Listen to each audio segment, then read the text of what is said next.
हम सबके चहेते बॉलीवुड के ही मैन धर्मेंद्र जब उनके हॉस्पिटल में भर्ती होने की खबर आई तो सच कहूं तो सबका दिल एक पल के लिए धक से रह गया।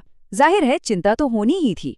तो चलिए आज इसी खबर की तह तक जाते हैं, अफवाहों से सच को अलग करते हैं और जानते हैं कि आखिर बॉलीवुड के असली ही मैन की सेहत अब कैसी है।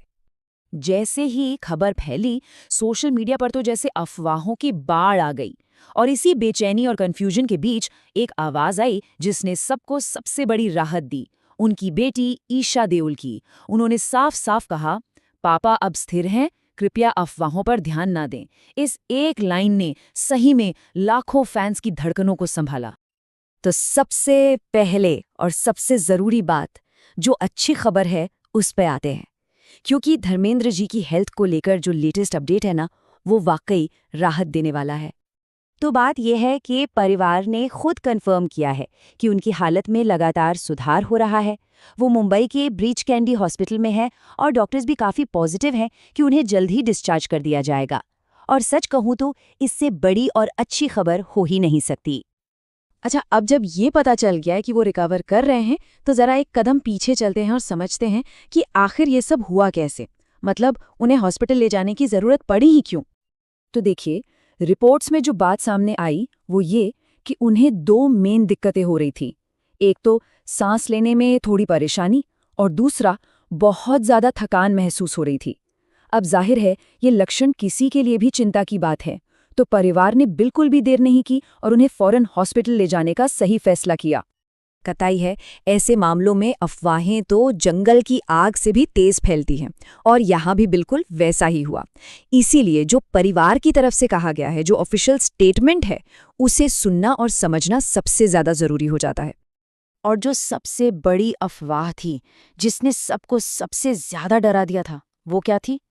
यही कि क्या उन्हें वेंटिलेटर पे रखा गया है। कई जगहों पर तो ये भी कहा जाने लगा कि हालत बहुत क्रिटिकल है। अब जरा यहाँ देखिए, ये अफवाह और सच का फर्क एकदम शीशे की तरह साफ कर देगा। अफवाह कि उन्हें वेंटिलेटर की जरूरत पड़ी और सच, जी नहीं, बिल्कुल नहीं, ऐसा कुछ भी नहीं हुआ।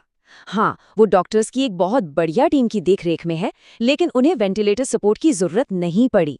ये बात एकदम साफ है। देखिए, धर्मेंद्र जी की सेहत की चिंता सिर्फ फैंस को ही नहीं थी, पूरा का पूरा बॉलीवुड भी उनके लिए परेशान था।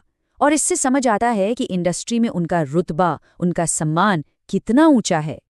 परिवार तो खैर साथ हैं ही, हेमा मालिनी जी, सनी, बॉबी देओल, सब। लेकिन उनके अलावा भी इंडस्ट्री के बड़े बड़े नाम जैसे सलमान खान, शाहरुख खान से लेकर अमीषा पटेल और गोविंदा तक कई लोग उनका हालचाल लेने पहुंचे। ये दिखाता है कि वो सिर्फ एक सीनियर एक्टर नहीं है, वो इंडस्ट्री के लिए एक गार्डियन फिगर की तरह है। तो सवाल ये उठता है कि धर्मेंद्र जी की सेहत को लेकर इतनी फिक्र होती ही क्यों है? भाई, बात सीधी सी है, क्योंकि वो सिर्फ एक एक्टर नहीं है, वो एक इमोशन है। वो है इंडियन सिनेमा के पहले और असली ही मैन। ये जो ही मैन का टाइटल है ना, ये उन्हें 1960s में मिला था, पर ये सिर्फ एक निकनेम नहीं है, ये तो जैसे उनकी पहचान का हिस्सा बन गया। ये सिंबल था उनकी ऑन स्क्रीन ताकत का, उनके एक्शन का। उस दौर में उन्होंने मर्दानगी की एक नई परिभाषा घड़ी थी, जिसने न जाने कितनी पीढ़ियों को इंस्पायर किया। 1935, सोचिए जरा, ये उनका जन्म का साल है